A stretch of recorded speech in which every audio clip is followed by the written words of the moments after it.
Shalom. This is Bishop Nathaniel of Israel United in Christ. I want to start off by saying thank you to all of our Booster Club members for your many donations and much more, your prayers. We visited faraway countries and strange lands. We've even spoken to dignitaries and were detained for spreading the glorious gospel in Cuba. The truth is that the descendants of the 12 tribes of Israel were scattered throughout the world. Help us on our journey as we continue to raise up the nation of Israel. 12 tribes worldwide. Join or donate today. Shalom.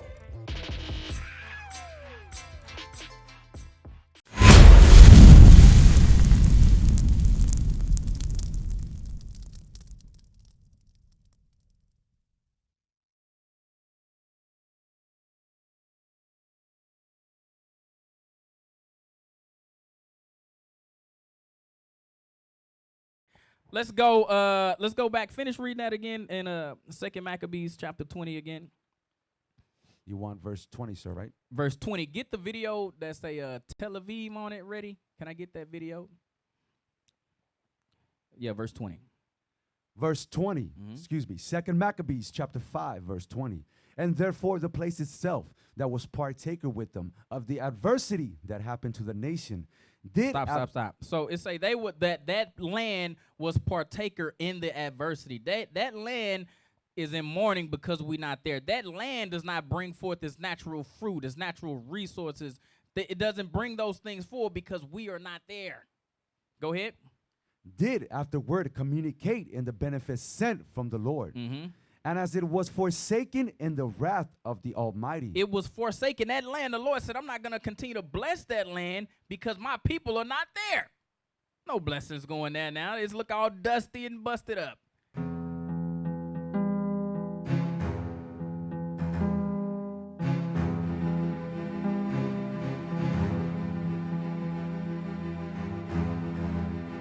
Because we ain't there. But it's going to be trees and valleys and beautiful greenery when we're there and fruit and all types of stuff when we get back.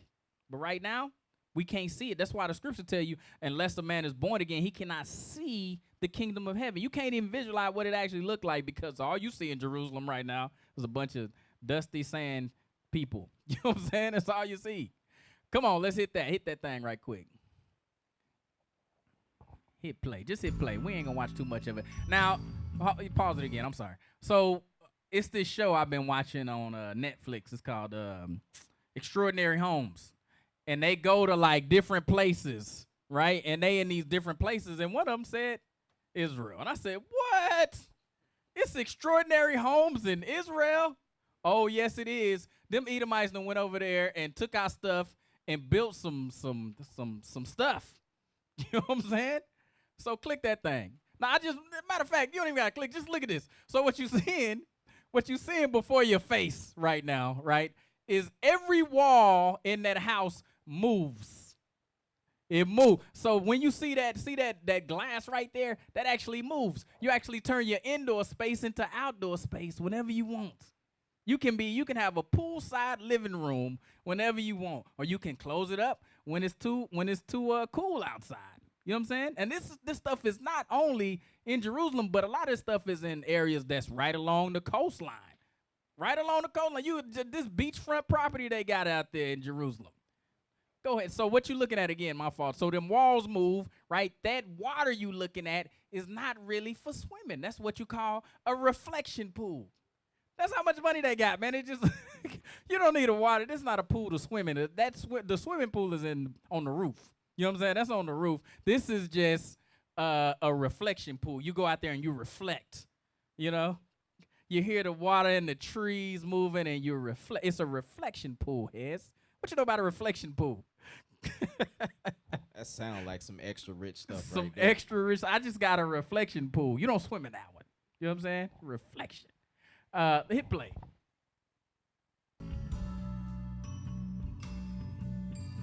How they living over there, man? Look at that. Luxury homes in Tel Aviv, Ashdod. The bastard that's dwelling in Ashdod. Look at him. Living. Look at that. Now, this is another one. You see the wood in the front, right? This is a different house.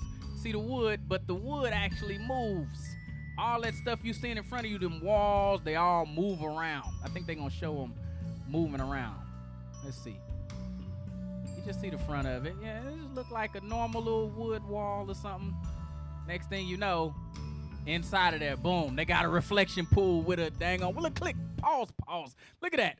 You got like a little walkway around. Again, not a pool to swim in. It's just water to reflect as you walk into your house. You know what I'm saying? Just to look at some stuff, man. Just the bastard in Ashdod, man. Look at him, man. Look at what he doing with our stuff over there, bruh. Stole all our money, our stuff, and they can't even wash they behind. But they built this stuff. You know what I'm saying? We'll watch a little bit more. Click it again. Go ahead. Hey, that's probably why they got reflection pools, because they too dirty to get in a real one. They got water around them. They just don't get in it. They just look at it. They reflect on bathing.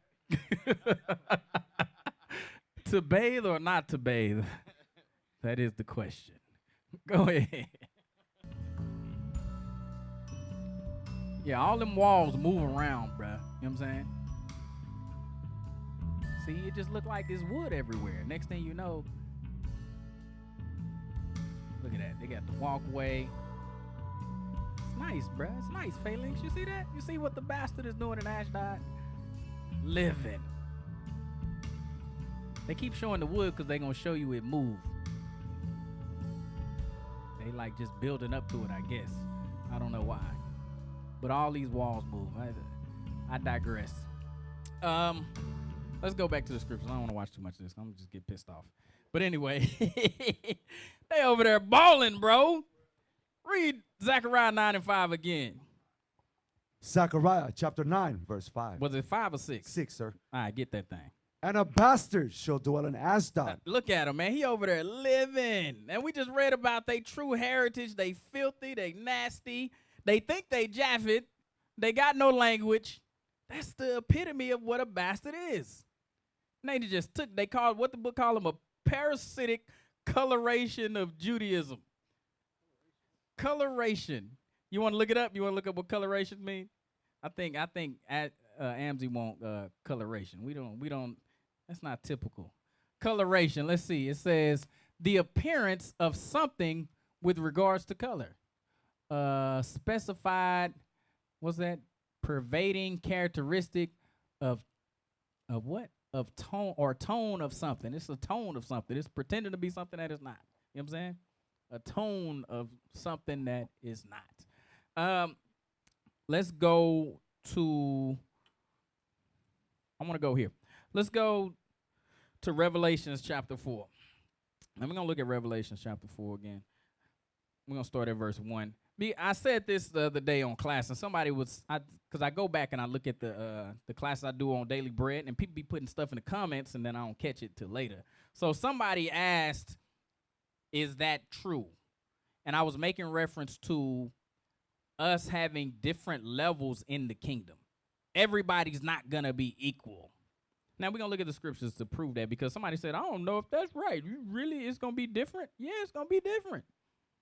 Revelations chapter 1, even amongst us Israelites. Revelations chapter 4, we'll start at verse 1. Go ahead. Revelations chapter 4, verse 1. Yeah. After this I looked, and behold, a door was open in heaven, and the first voice which I heard was that it were of a trumpet, talking with me, which said, Come up hither, and I will show thee things which must be hereafter. Mm-hmm. And immediately I was in the spirit, and behold, a throne was set in heaven, and what sat on the throne? One sat on the throne. So that's Christ, right? He's sitting on the throne. All right?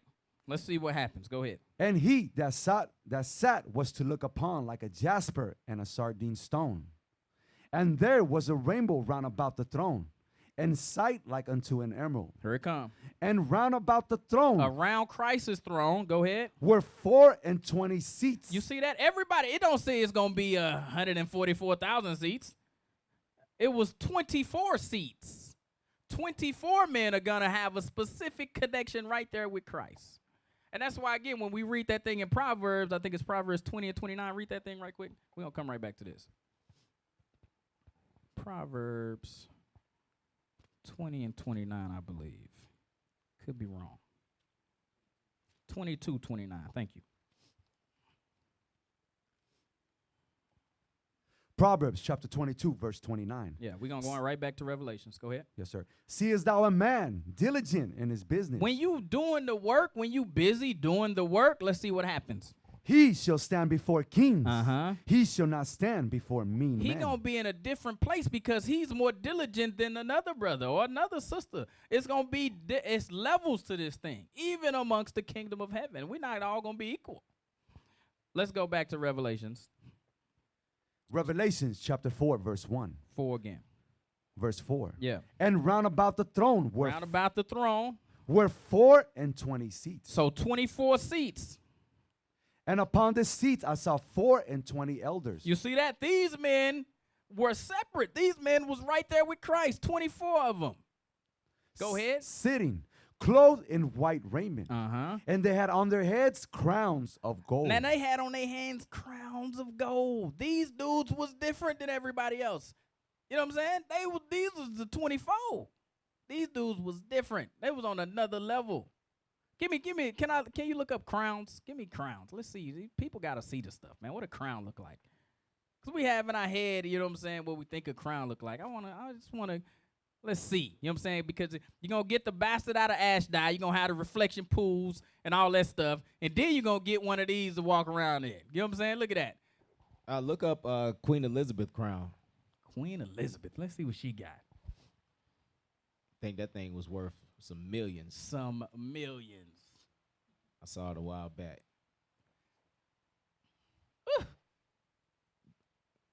Doing that thing. Look at that thing. Scroll down. Look at them. See y'all sisters, man. Y'all gonna be on point, man. Look at that one right there on the left. Look at all them diamonds. Look at all them, man. Look at that, man. Oh, they gonna be mad. They gonna be like, woo. They gonna see me coming.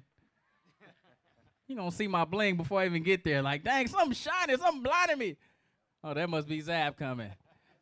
That's Zab, man. Dang, he got too many jewels in his crown, man. You're killing me.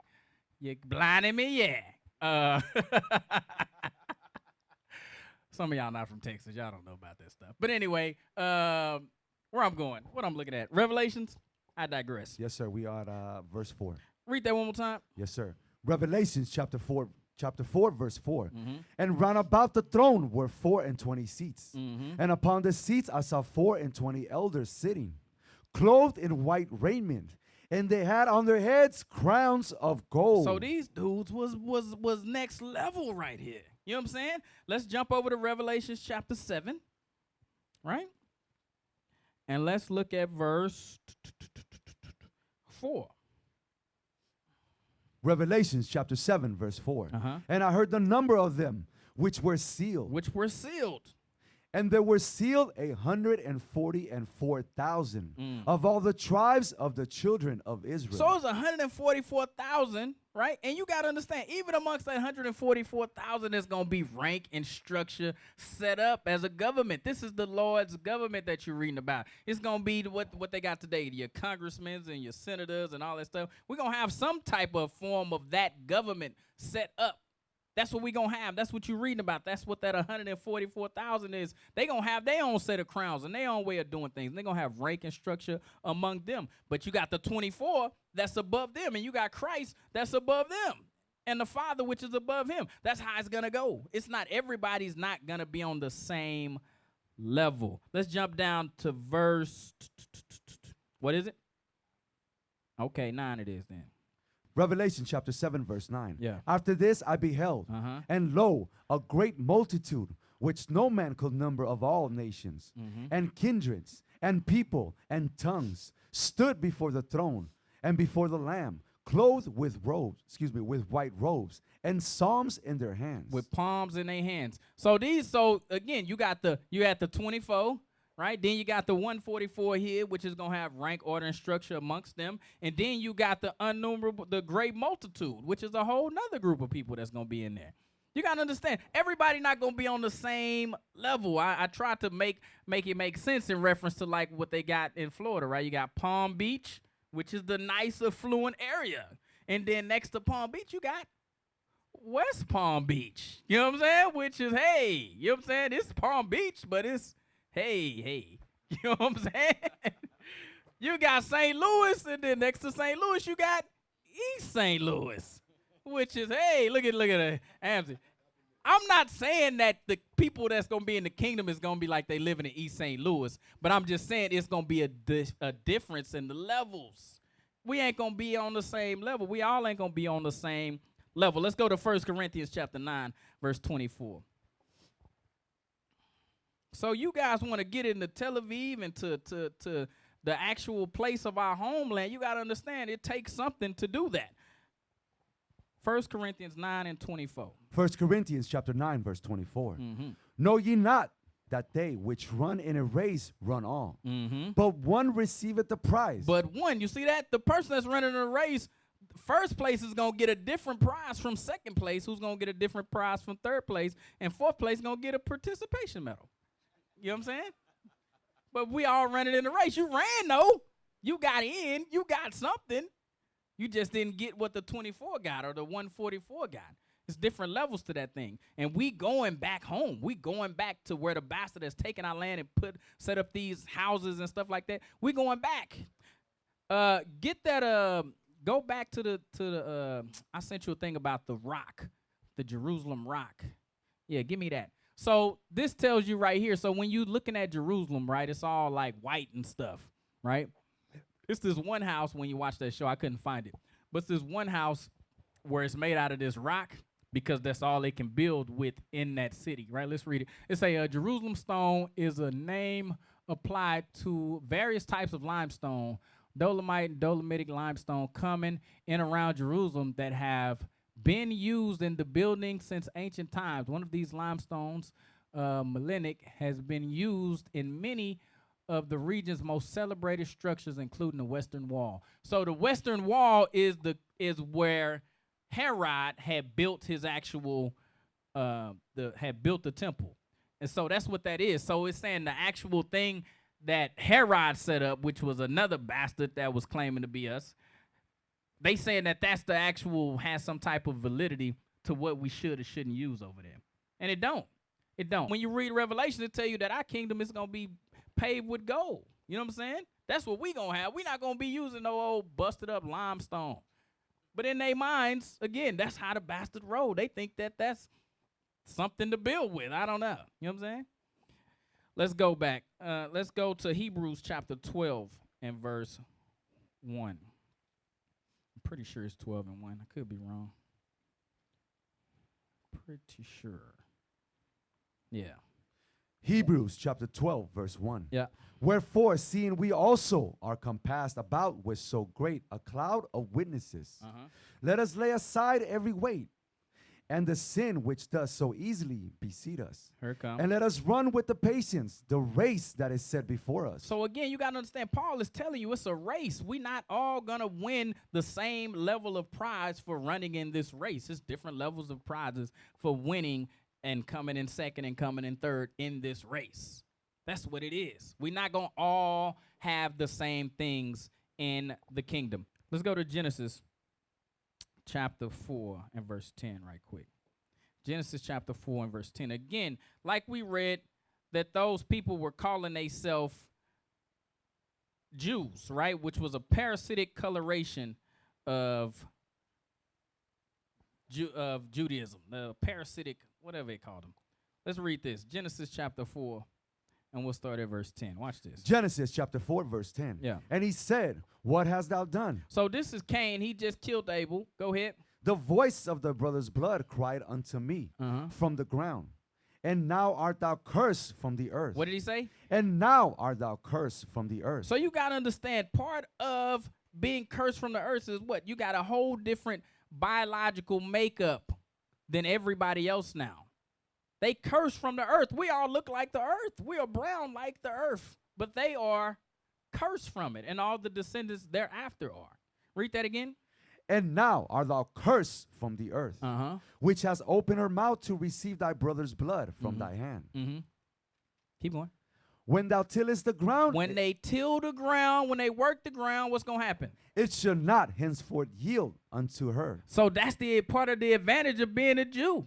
Again, when we looking at Jerusalem, when we looking at these areas over there in the Middle East where these Edomites and these Arabs, where they living at, the reason why it doesn't bring forth anything is because part of the curses that was put on them is that the land would not bring forth its fruit. That's why it's so dusty and sandy over there.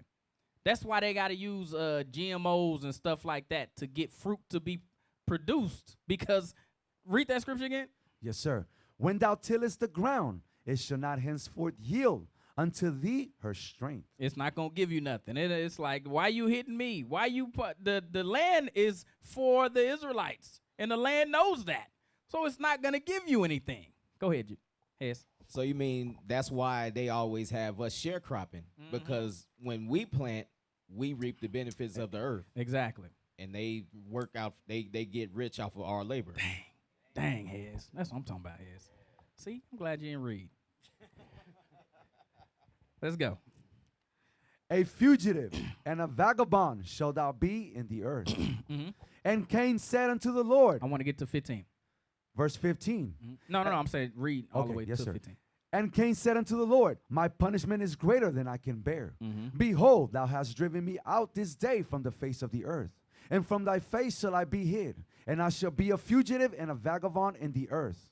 And it shall come to pass that every one that findeth me shall slay me. Here it comes. And the Lord said unto him, therefore, whosoever slayeth Cain, vengeance shall be taken upon him sevenfold.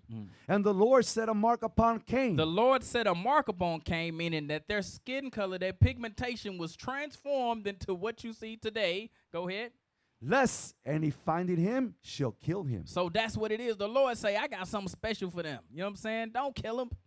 I got something special for them. And that's all I get. People don't really understand these scriptures because they be like, we got to get some guns and go fight them. No. The Lord said, you keep the commandments. I got you. You know what I'm saying? I got you. Let's go to Genesis chapter 27, verse 38. And then I'm going to go back to the book again. Genesis chapter 27, verse 38. And Esau said unto his father, hast thou but one blessing, my father? Bless me, even me also, O my father. And Esau lifted up his voice and wept. And Isaac his father answered and said unto him, behold, thy dwelling shall be the fatness of the earth, and of the dew of heaven from above. And by the sword shalt thou live, and shalt serve thy brother. And it shall come to pass, when thou shalt have the dominion, that thou shalt break his yoke from off thy neck. And Esau hated Jacob. Come on. Because of the blessings wherewith his father blessed him. And Esau said in his heart. That's what he said. The days of mourning for my father are at hand. Then will I slay my brother Jacob. Then will he what? Then will I slay my brother Jacob. That was always in his heart. That's what was in the heart of Cain. And that's what's in the heart of Esau. To slay and kill his brother. This is how we identify who these people are. That's what they want to do. So we're going to go back to the book again. Let's read where it says race and myth. Race and myth. Ashkenazim at the same period numbered about 11 million. Thus, in common parlance, Jew in practical synonyms with Ashkenazi Jews. But the term is misleading. For the Hebrew word Ashkenazi was in medieval rabbinical literature applied to Germany. So the word Ashkenazi actually means Germany. Applied to Germany, thus contributing to the legend that modern Jewry originated on the Rhine. So it's like the Rhine, that's making reference to Germany. They saying, well, the modern Jews, because that's how they throw you off. Modern Jews are from the Rhine. The ancient Jews are obviously from Israel. You know what I'm saying? There is, however, no other term to refer to the non-Sephardic majority of the contemporary Jewry. Again, contemporary is just another word for modern. It says, for the sake of piquantry, it should be mentioned that the Ashkenazis of the Bible refer to a people living somewhere in the vicinity of Mount Ararat in Armenia. It's like, look, according to the Bible, they from Armenia and Arania. So when you watch, I know some of y'all sisters might watch that show. Was it Shaws of Sunset? And some of them be Jewish and some of them be Muslims. That's what it's talking about. They from that general area. They all mixed up in there. They all mixed up. Them Turks and them the Amalekites. They all mixed up in there. They don't know what they is. It says the name occurs in Genesis 10:3, 1 Chronicles 10:6. As one of the sons of Gomer, who was a son of Japhet. Ashkenazi is also the brother of Tagmor, or nephew of Magog. So Magog is a place that the Lord says is for future destruction. Gog and Magog. Again, they telling on themselves. They telling you who they are when they say they the Ashkenazi Jews. They telling you, oh, we the Germans, we Gog and Magog. We the ones that God want to destroy. That's who we be. That's who they are. Let's go to the next page. This will be 182. I'm gonna stop out the book after this. So it says, the findings of physical anthropology show that, contrary to popular views, there is no Jewish race. So this dude, when he did his research, he said them people over there, they not actually of Jewish race. Let's see what it say. Anthropometrics measurements of Jewish groups in many parts of the world indicate they differ greatly from one another with respect to all the important physical characteristics: stature, weight, skin color, syphilic index, facial index, and blood groups, etc. Everything about them people is all different. They just a hodgepodge, right? And that's what it makes reference to in his books. They just a mixture of the Russians, the Germans, the Turks. They just all mixed together, and in order to win some strategic wars, they claim to be Jewish in order to claim to be what you would say impartial. Because on one side you had the Christians, which was us, which was fighting. On the other side you had the Arabs with Islam. So these Edomites, they said, in order to achieve middle ground and have a strategic place where neither one of them really want to fight us, we'll claim to be Jewish. We'll claim Judaism, because both of those so-called religions refer back to Judaism. So that's why they took that stance. Make sense? All right, let's go back. Let's go back now. Let's go to 2nd Esdras chapter 9 and verse 13. I'm going to read through these quickly. 2nd Esdras chapter 6 verse 59. If the world now be made for our sakes, why do we not possess an inheritance with the world? How long shall this endure? The world was made for our sakes. The entire world was made for our sakes. So when we read in Zechariah where he say Tyrus to Gaza to Hamath, all these areas, that whole thing in the whole world is actually made for us. It's more than that. Everything in this world is going to work to benefit us at some point once the Lord returns. Let's go to, where do I want to go? I want to go to Song of Solomon, chapter 2, verse 9.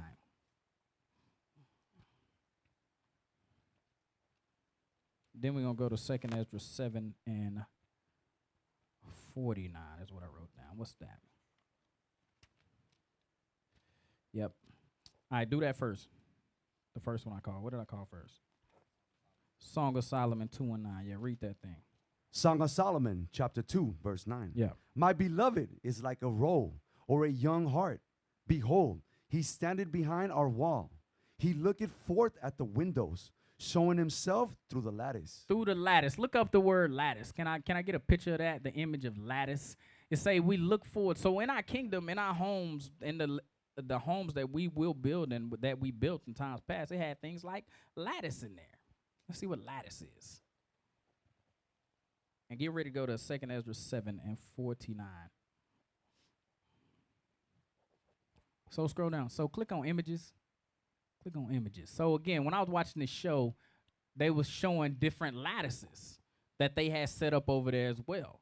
So the lattice was these different walls we would set up in our homes that would, cause airflow and keep airflow, as well as we would put our type of spin on it. You know what I'm saying? So when we have our homes in the kingdom, these are different things we're going to have. Remember, we was looking at that one house. They had those different walls set up. Those was what you would call lattices. That's what I should have went here when I was looking at that. I forgot. But these are the different things. So we would set up lattice that would create airflow, but it would also give us protection. That's what we had in our homes. Let's go to 2nd Esdras chapter 7, verse 49. Then we're going to go to history of the black dollar. 2nd Esdras chapter 7, verse 49. Yeah. For what profit is it unto us if there be promised us an immortal time, whereas we have done the works that bring death? Go ahead. And that there is promised us an everlasting hope, whereas ourselves, being most wicked, are made vain. And that there are laid up for us dwellings of health and safety. What's laid up for us? And that there are laid up for us dwellings of health and safety, whereas we have lived wickedly. So it's going to be a place of health and safety. When we get back to the land, again, you got to understand the fruit and the different things that it will produce in reference to the herbs and stuff like that. We're going to be able to get all of that in our own land. That's going to be all ours. Health and safety is going to be in our land. If people want what they got today, they got the different drugs that they use, the medicines. If they want those things, guess where they're going to have to go to? Us. Because we going to possess those things. Read that again. Yes, sir. Verse 51. And that there are laid up for us dwellings of health and safety, whereas we have lived wickedly. Yep. And that the glory of the Most High is kept to defend them which have lived weary life, whereas we have walked in the most wicked ways of all. We walked in the most wicked ways of all, but we know we the Israelites because we lived a weary life. Come on. Verse 53. And that there should be showed a paradise whose fruit endureth forever, wherein in security and medicine, since we shall not enter into it. Again, it go back to the same thing we was reading, security and medicine. We're going to have that in our lands. That's where we're going to have it. Let's go to history of the black dollar right quick. We're going to go to Black Wall Street right quick. So we see they took our land over there in Israel. Let's look at some stuff they did on this side, right? As well as Spain. We'll look at Spain, too, if I can get to it. But they took all our stuff from over there, too. It's page 75 at the bottom. Let me see. It says black business. Yeah, that's a terrible picture. Why I take bad pictures? I'm sorry, y'all. I'm going to read it. So this is making reference to Black Wall Street or Tulsa, Oklahoma. It says, black business visionaries. Get that video ready as well. Black business visionary J.B. Stratford arrived in Tulsa in 1899. The video that say Tulsa. Realizing that blacks could hold a superior stance over the whites if resources were pooled, he purchased land in northeast section of Tulsa, divided it up, and only sold to blacks. Go to the next page. It say he only sold to blacks. O.W. Gurley, a wealthy black from Arkansas, later moved to Tulsa in 1906 and purchased 40 acres of land, and that he only sold to other blacks.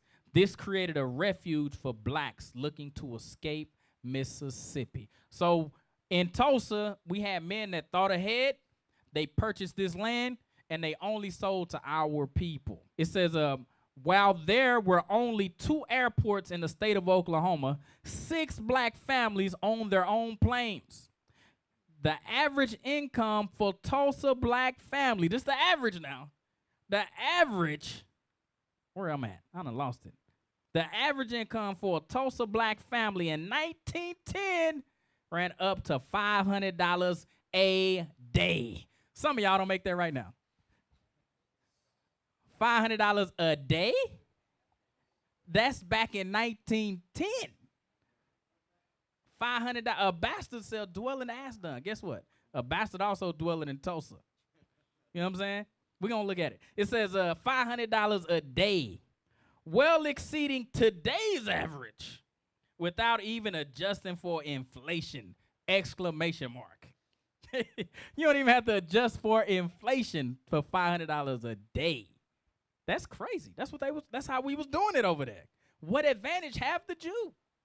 Much every way. We got to understand that. Much every way. When we work together, much every way. We're going to jump down to, all right, so this is going into the destruction and what happened. We're going to jump over to page 77, the next page. While wealth was growing fast, the hate from the 2000 KKK, local members grew faster, with whites returning home from World War I. Unemployed veterans' tensions began to rise as jobs and financial security became scarce. So we had 35 blocks, and we had over $30 million of revenue coming in, is what it says right here. I'm just trying to get to the main parts. Okay, it said we had 600 successful businesses, 21 restaurants, 30 grocery stores, 2 movie theaters, a hospital. And the KKK destroyed it all in 16 hours. Destroyed all that stuff in 16 hours. It say bodies were placed in unmarked graves and dumped into Arkansas's river. It is estimated that 300 blacks died. Many of the survivors mentioned bodies were stacked like cordboards, says Richard Warner of the Tulsa Historical Society. Even worse, 6,000 blacks that survived but did not flee the city were placed under arrest and put into internment camps for months in some cases. So they took their houses, took their businesses, and then put them in jail. And they ain't do nothing. 6,000 people. Let's go. Those that could leave within a short period of arrival have obtained permission from the government and demonstrated proof of employment. So the government was in on this thing. They say, y'all got to stay in prison unless you can prove that you got a job somewhere else. Those that could not meet those requirements were placed into forced labor, usually sanitation. All right, this is the part I want right here. It says, it wasn't until 1997. Now, this happened in 1921. It wasn't until 1997, nearly 80 years after the riots, that a commission was formed to study the exactly what occurred. It is suspected that Dick Rowland and Sarah Page were actually lovers. On May 31st, 1921, Memorial Day, a scream was heard. I don't really want none of that.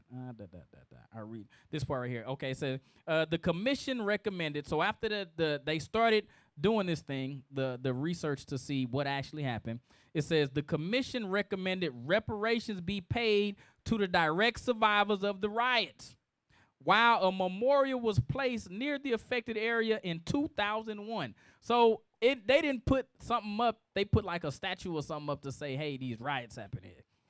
In 2001, it says reparations were never received, even though the commission said that you should pay those survivors. The payments was never made. It says were never received. Alfred Brophy argues that reparations are necessary because the city was culpable. There were survivors. The harm was concentrated in one time and place. And even at the time, some city leaders acknowledged moral responsibility by promising that they would rebuild what they had destroyed.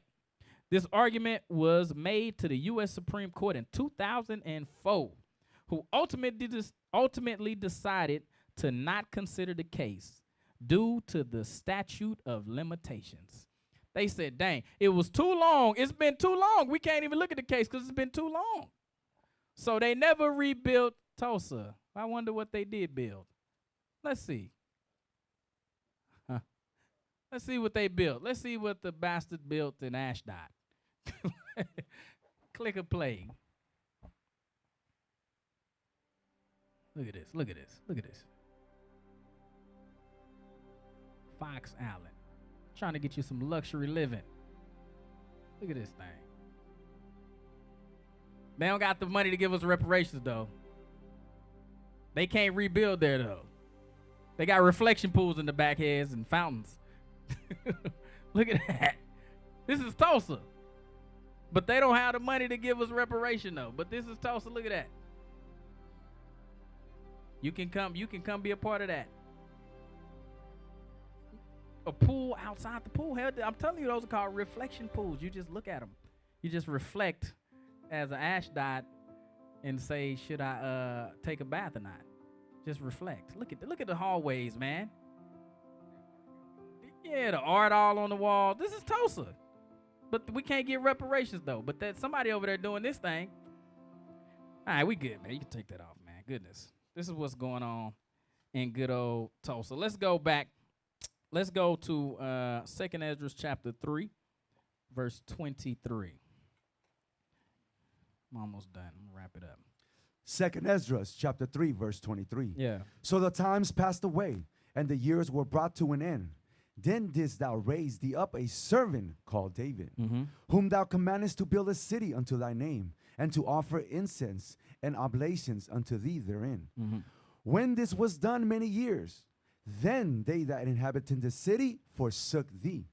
And in all things that even as Adam and all his generations had done, for they also had a wicked heart. And so thou gavest the city over into the hands of thy enemies. And that's what happened to us, man. That's what happened to us. The cities was given over to the hands of our enemies because we wasn't keeping the laws of God. Even when you're looking at this thing we set up in what they call Black Wall Street, a little Africa, Tulsa, Oklahoma, the Gap, right, Greenwood, Apple, and Pine. This thing didn't prosper because we weren't keeping the commandments of God. Even in Tulsa, Oklahoma, even in Spain, right? Spain was another big one. I don't want to bore y'all to death, but let's get back to Zechariah chapter 9. I'll wrap it up. I just want y'all to see this thing. Zechariah chapter 9, one more time. Verse 6, sir? Yeah, you can start at verse. Well, start at 1 again. Right, yes, sir. quick. Zechariah chapter 9, verse 1. Yeah. The burden of the word of the Lord in the land of Hadrach and Damascus shall be the rest thereof, when the eyes of man, as all of the tribes of Israel. Can you bring up the map again? Go ahead. Shall be toward the Lord. And Hamad also shall border thereby, Tyrus and Sidon, though it be very wise. And Tyrus did build herself a stronghold, and heaped up silver as the dust, and fine gold as the mire of the streets. Behold, the Lord will cast her out, and he will smite her power in the sea, and she shall be devoured with fire. The Lord is going to kill them even in the ocean. Come on. Ashkelon shall see it, and fear Gaza also shall see it, and be very sorrowful. And Ekron, for her expectations, shall be ashamed. And the king shall perish from Gaza, and Ashkelon shall not be inhabited. And a bastard shall dwell in Ashdod. So, like we looked at, these other nations have taken our lands, right? Spain, our lands in Israel, our lands even over here on this side in America, in Tulsa, right? They took our lands. Go ahead. And I will cut off the pride of the Philistines. And I will take away his blood out of his mouth, and his abominations from between his teeth. But he that remaineth, even he shall be for our God. And he shall be as a governor in Judah, and Ekron as a Jebusite. Come on. And I will encamp about my house because of the army, because of him that passeth by. That army that we read about again, is that 144 in Revelations? Come on. And because of him that returneth, and no oppressor shall pass through them anymore. You ain't going to be able to get in. We're going to have our cities all set up. You ain't going to be able to pass through, oppressors. Come on. For now have I seen with my eyes. Rejoice greatly, O daughter of Zion. So we should rejoice greatly. Come on. Shout, O daughter of Jerusalem. Behold, thy king cometh unto thee. He is just and having salvation, lowly, and riding upon an ass, and upon a colt the foal of an ass. So he is going to bring salvation unto us lowly, that has had everything that belongs to us taken. Come on. And I will cut off, and I will cut off the chariot of Ephraim, and the horse from Jerusalem, and the battle bow shall be cut off. And the battle bow, we ain't gonna have to fight no more. Why? And he shall speak peace unto the heathen. The heathen's gonna have to be still. Why? And his dominion shall be from sea even to sea. Because we gonna have everything from sea to sea. Initially we had this, but since they took all our land, he said we gonna get from sea to sea now. Come on. And from river even to the ends of the earth. Even to the ends of the earth. Come on. As for thee also, by the blood of the covenant. That's us. That's by the blood of the covenant, not the parasitic coloration of Judaism. Come on. I have sent forth thy prisoners out of the pit wherein is no water. Turn you to the stronghold, ye prisoners of hope. Even today do I declare that I will render double unto thee. He would give us what?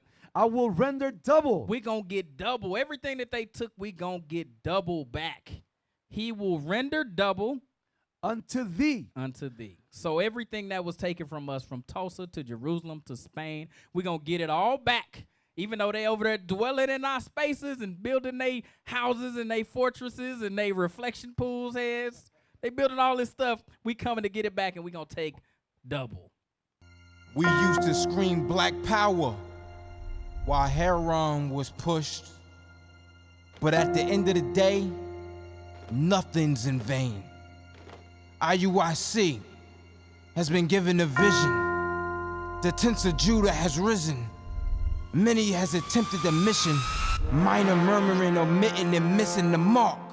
Just reading that he had the flame of fire in his eyes gave us the spark. We on Paul's mission.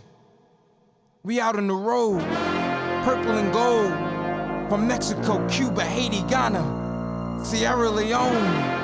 144,000 boots banging, concrete crackling. These are our men repented at heart. The scriptures is proof. IUIC, we deliver the truth.